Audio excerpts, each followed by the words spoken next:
হোটেলে আস্তে আস্তে সবাই ভাবছি আমাদের তো খিদে পেয়েছে, সেই মানে কাল রাতের লাস্ট খাওয়া, তারপর তো খাওয়া। হাই, চলে এসেছি আমাদের চ্যানেলের প্রথমবারের জন্য একটা ট্রাভেল ব্লগ নিয়ে।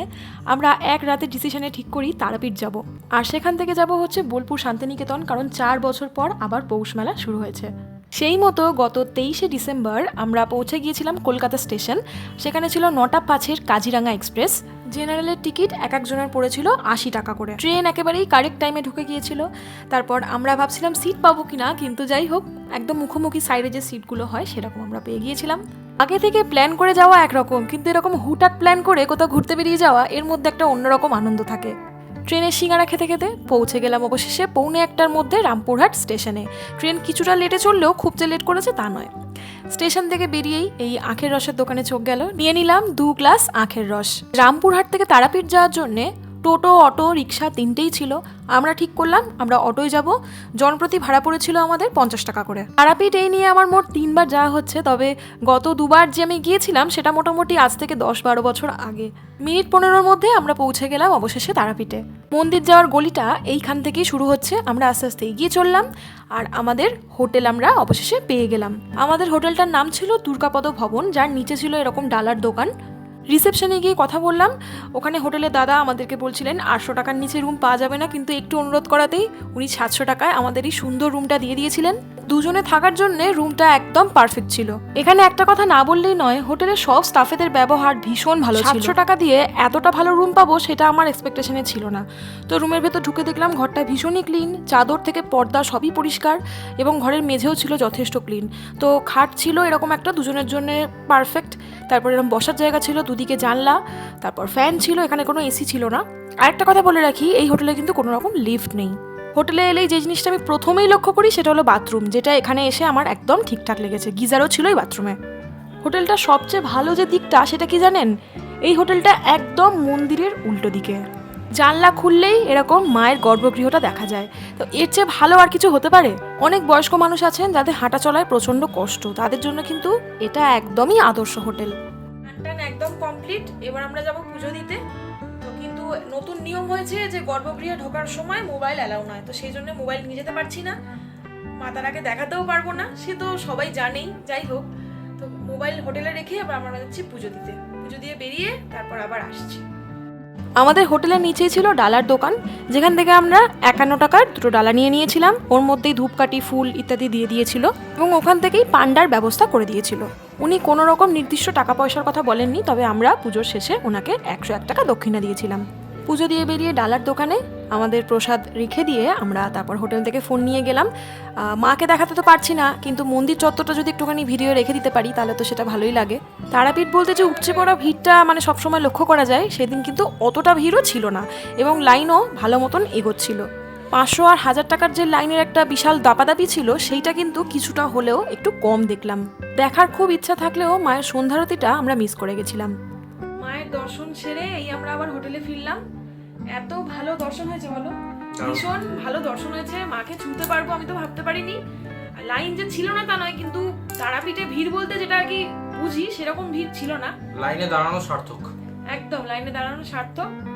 তো এমনিতেও বড় মার ওখানে লাইন দিয়ে আমাদের 4 ঘন্টার মতো লাইন দিয়ে আমাদের 4.5 ঘন্টা 4.5 ঘন্টা। তো আমরা ঠিক আছে, আমাদের কোনো ব্যাপার না। তো যাই হোক, এই সবে আমরা পুজো সেরে হোটেলে এলাম। এবার কপাল ভালো থাকলে যা হয়, হোটেলে আস্তে আস্তে সবাই ভাবছি আমাদের তো খিদে পেয়েছে, সেই মানে কাল রাতের লাস্ট খাওয়া, তারপর তো খাওয়া হয়নি। ভোরবেলা ট্রেন, এই সকালবেলা ট্রেন। তো হোটেলে ফিরেই মানে এত ভালো লাগলো। মায়ের ভোগ, হোটেলের আমিষ ভোগ, মায়ের আমিষ ভোগ। হ্যাঁ, মাছের মাথা ছিল না? হ্যাঁ, যেটা মায়ের মানে Actual একদম ভোগ। অ্যাকচুয়াল ভোগ যেটা। হ্যাঁ, তো সেটা মানে হোটেলের যারা লোকজন আছে, হোটেল কর্তৃপক্ষ মানে নিজে থেকে আমাদেরকে দিয়ে দিল, মানে বললো যে এটা আপনাদের জন্য রাখা আছে।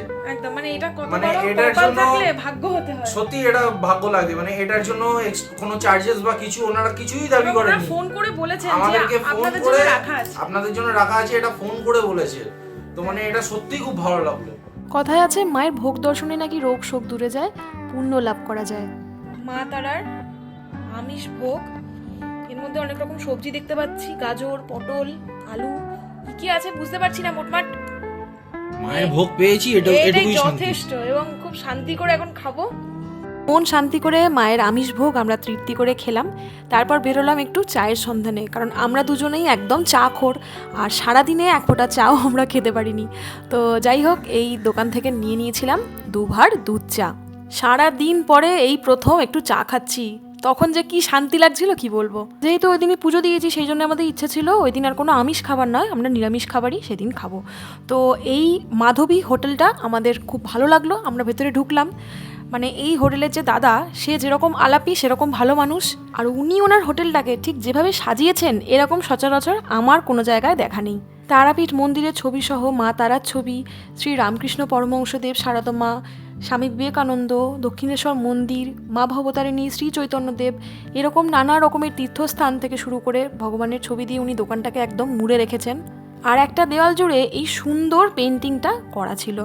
আমরা যে টাইমে হোটেলে গিয়েছিলাম মোটামুটি দুপুরের খাবার শেষ, রাতের খাবার শুরু হচ্ছে।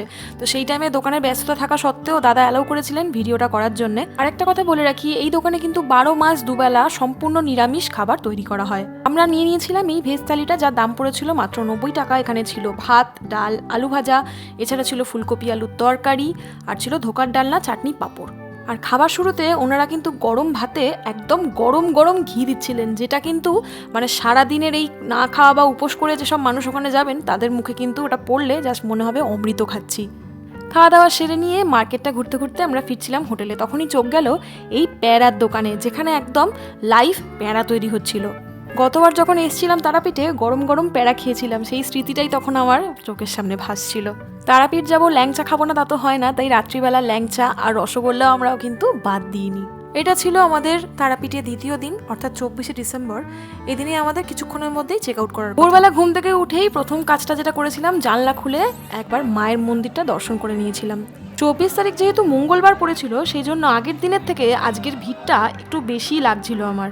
হোটেলের রুমের জানলা থেকে বাজারের এই জমজমাট পরিবেশটা দেখতে ভীষণ ভালো লাগছিল। চেক আউট টাইম এখানে 12টা, কিন্তু আমরা যেহেতু বোলপুর যাব সেই জন্য এখন মোটামুটি 8টার মধ্যেই আমরা রুমটা ছেড়ে দেবো। আমরা দুজনেই প্রিপেয়ার হয়ে গেছি, এবার আমরা বেরিয়ে পড়বো। আজ বোলপুর ফেরার পথে রামপুরহাট স্টেশনে এসে লক্ষ্য করলাম এই অংশটা কিছুটা মায়ের মন্দিরের আদলেই তৈরি, যেটা দেখতে কিন্তু খুবই ভালো লাগছিল। তারাপীঠের হোটেল ছেড়ে দিয়ে অটো করে চলে এসেছি। হচ্ছে অটো কত পড়লো আমাদের? 40 টাকা করে পড়েছে। আসার সময় 50 টাকা পড়েছিল যাওয়ার সময়, তো আসাটা আমাদের পড়লো 40 টাকা করে। তো অটো করে এসে আমরা জলখাবার খেলাম। জলখাবার 3টে পরোটা তরকারি দিয়ে 30 টাকা করে প্লেট, সেটা খেলাম। এখন অপেক্ষা করছি ট্রেনের জন্য। আমাদের ট্রেন আছে হচ্ছে 9:30টায়, লোকাল ট্রেন ওটা, তাই তো? কি ট্রেনটার নামটা কি? রামপুরহাট বর্ধমান লোকাল ট্রেন আর কি ওটা। আচ্ছা, তো ওটার জন্য অপেক্ষা করছি এখন স্টেশনে। ব্রেকফাস্টের জন্য স্টেশনের বাইরে থেকে নিয়ে নিয়েছিলাম এই 3টে পরোটা দিয়ে ঘুগনি সহ এই প্লেটটা, যার দাম পড়েছিল 30 টাকা। যে পরোটার কথা তুমি বললে, 3টে পরোটা 30 টাকা, ওটা একটু সবাইকে বলে দেওয়া দরকার। ওটা লুচি, ওটা লুচির সাইজের। আমাদের থেকে লুচিও ভালো হয়। আমাদের বাড়িতে লুচি ওর থেকে বড় হয়, সত্যি কথা, এবং ভালো করে ফোলে, ফুলকো লুচি হয় আমাদের বাড়িতে। 10:45-এ আমরা এসে পৌঁছালাম বোলপুর শান্তিনিকেতনে। স্টেশনের বাইরে বেরিয়ে পৌষ মেলা উপলক্ষে ভিড়টা কীরকম হয়েছে সেটা টের পেলাম। যারা শান্তিনিকেতনে ঘুরতে আসে তার মধ্যে কিন্তু বেশিরভাগই মানুষ প্রান্তিকের কাছাকাছি কোনো হোটেলে থাকে, কিন্তু আমাদের ইচ্ছা ছিল আমরা মেলার কাছাকাছি কোনো হোটেলে থাকবো। সেই মতন আমরা হোটেল পেয়েও গিয়েছিলাম। আমরা ছিলাম এই ভিআইপি গেস্ট হাউস, যেটা ছিল শান্তিনিকেতনের পৌষ মেলার ঠিক 1 নম্বর গেটের উল্টো দিকে। বাইরে থেকে হোটেলটা যতটা সুন্দর লাগছিল, ভেতরে গিয়ে বুঝলাম ভেতরটাও কিন্তু ততটাই পরিষ্কার পরিচ্ছন্ন। পৌষ মেলা উপলক্ষে হোটেলের কিন্তু চাহিদা এই সময় প্রচুর ছিল, ভাড়াও ছিল আকাশ ছোঁয়া। কিন্তু তা সত্ত্বেও মাত্র 1000 টাকায় আমরা কিন্তু একদিনের জন্য গ্রাউন্ড ফ্লোরে এই সুন্দর রুমটা পেয়ে গিয়েছিলাম। এই হোটেলের একটা বিশেষত্ব হচ্ছে এখানে প্রতিটা রুমের একটা করে নাম আছে। আমরা যে রুমটায় ছিলাম সেটার নাম ছিল মালঞ্চ। রুমটা যে খুব বেশি বড় ছিল তা নয়, কিন্তু ভীষণ পরিষ্কার পরিচ্ছন্ন ছিল। এখানে এসির ব্যবস্থাও ছিল, যেটা ঘরটা ছিল একদম টিপটপ পরিষ্কার পরিচ্ছন্ন। আর আবারও যেটা আমি আগে বলেছি, আমি কিন্তু হোটেলে ঢুকেই বাথরুমটা খেয়াল করি। তো এখানে এসে বাথরুমটা দেখলাম একদম পরিষ্কার পরিচ্ছন্ন এবং বেশ বড়সড় একটা বাথরুম, যেখানে কিন্তু গিজারের ব্যবস্থাও ছিল। 1000 টাকায় এরকম একটা রুম পেয়ে আমরা একদম স্যাটিসফাইড ছিলাম। বোলপুরের এই হোটেলে এসে আমরা একদম ফ্রেশ ট্রেশ হয়ে গিয়েছি। এবার প্রচণ্ড খিদে পেয়েছে, খেতে যাচ্ছি। খেয়ে এসে আবার ঘরে আসবো, কিছুক্ষণ রেস্ট নিয়ে তারপর যাবো সোনাঝুরি হাটে। আর সোনাঝুরি হাট থেকে যাব যেটার জন্য আরও আশা, সেটা হচ্ছে পৌষ মেলায়। আমরা যেখানেই যাই সেখানে গিয়ে আমরা বিরিয়ানিটা ট্রাই করার চেষ্টা করি, খাদ্যরসিক বাঙালি বলে কথা। তো আমাদের হোটেলের একদম পাশেই ছিল কলকাতা আরসালান বলে একটি বিরিয়ানির দোকান, যেখান থেকে নিয়ে নিয়েছিলাম 100 টাকা প্লেট চিকেন বিরিয়ানি আর নিয়ে নিয়েছিলাম চিকেন চাপ, যার দাম পড়েছিল মাত্র 50 টাকা। 100 টাকা অনুযায়ী বিরিয়ানিটার টেস্ট কিন্তু খুবই ভালো ছিল। দুপুরে খেয়ে দিয়ে রেস্ট নিতে নিতে একদম বিকাল হয়ে গেছে। এখন আমরা যাবো সোনাঝুরি হাটে, তারপর যাবো পৌষ মেলায়। প্রথমবারের জন্য বোলপুর শান্তিনিকেতনে এসে এরকম প্রাকৃতিক সৌন্দর্য দেখে মনটা একদম ভরে গিয়েছিল। আমরা যাচ্ছিলাম সোনাঝুরি হাটের দিকে, কিন্তু পৌষ মেলা চলার জন্য প্রশাসনের তরফ থেকে টোটো চলাচল নিষিদ্ধ ছিল, তাই বেশ কিছুটা হেঁটে তারপর আমরা টোটো পেয়েছিলাম আর তারপর পৌঁছেছিলাম সোনাঝুরি হাটে। টোটো ভাড়া পড়েছিল মাথাপিছু 20 টাকা। কিন্তু দুর্ভাগ্য, যখন আমরা সোনাঝুরি হাটে গিয়ে পৌঁছালাম তখন কিন্তু সবাই হাট গুটিয়ে বাড়ি যাওয়ার জন্য প্রস্তুতি নিচ্ছে। তখন সূর্যাস্ত হয়ে গেছে, চারিদিকটা কিছুটা অন্ধকার হয়ে এসেছে আর পাশে চলছে আদিবাসী নৃত্য। সব মিলিয়ে তখন যেন মনে হচ্ছে কোন রূপকথায় হারিয়ে গিয়েছি।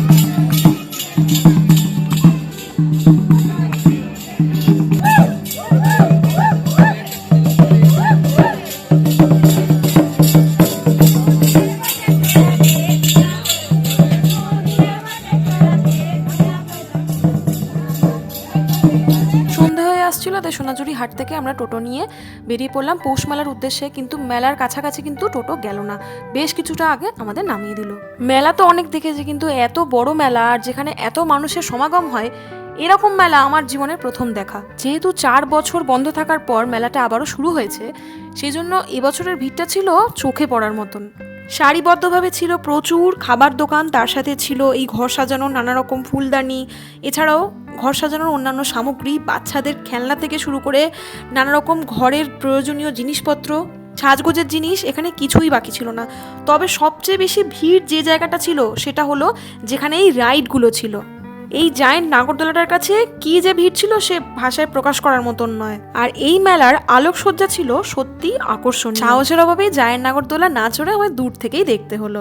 মাটির ভাঁড়ে তো চা খেয়ে থাকি, কিন্তু ওখানে গিয়ে প্রথমবারের জন্য যেটা খেলাম সেটা হলো মাটির হাঁড়িতে তৈরি চা, তার দাম পড়েছিল মাত্র 20 টাকা করে। এছাড়াও বিক্রি হচ্ছিল এখানে সুন্দর দেখতে এই হাতে তৈরি বেতের ব্যাগগুলো, যেটা দেখে আমার ভীষণ ভালো লেগেছিল, আমি নিজের জন্য একখানা নিয়ে নিয়েছিলাম। ছিল এই কাঁচের চুড়ি স্টলটা, ছিল বাচ্চাদের জন্য সফট টয়েস, এছাড়াও বিক্রি হচ্ছিল রান্নাঘরের প্রয়োজনীয় সামগ্রী। আর এই স্টলটায় কিন্তু ভিড় কিছু কম ছিল না, কারণ এখানে বিক্রি হচ্ছিল এই সুন্দর দেখতে কানের দুলগুলো, আর আমি নিয়ে নিয়েছিলাম একটা নিজের জন্য অক্সিডাইজড কানের। মেলায় যাব গরম গরম জিলিপি খাবো না সেটা তো হতে পারে না, তাই একটুখানি গরম জিলিপিও ওখান থেকে খাওয়া হয়ে গিয়েছিল। রাত যত বাড়ছিল মেলার ভিড়ও কিন্তু পাল্লা দিয়ে বাড়ছিল।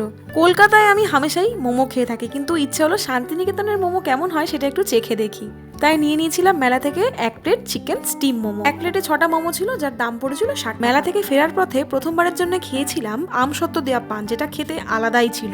ডিনারটা আমরা হোটেলের রুমে বসেই সেরেছিলাম, নিয়ে নিয়েছিলাম রুটি আর একদম প্লেন তড়কা। সারাদিন ভালো মন্দ খেলেও রাতের খাবারের টেস্ট একদমই মনের মতন ছিল না। 2 দিনের বেড়ানো শেষ, আজকে 3য় দিন, বাড়ি ফেরার পালা। 9:17 কবিগুরু এক্সপ্রেস ধরে আমরা চলে এসেছিলাম বোলপুর থেকে হাওড়া। ট্রেনটা বেশ লেট ছিল, আমাদের 2:10-এর মধ্যে ঢুকিয়ে দিয়েছিল। হাওড়া স্টেশন থেকে বেরিয়ে আমরা চললাম আমাদের বাড়ির উদ্দেশ্যে। দেখা হবে আবার নতুন কোনো জায়গায় নতুন কোনো ভিডিও নিয়ে। অনুরোধ থাকলো চ্যানেলটা সাবস্ক্রাইব করার। এখন চলি।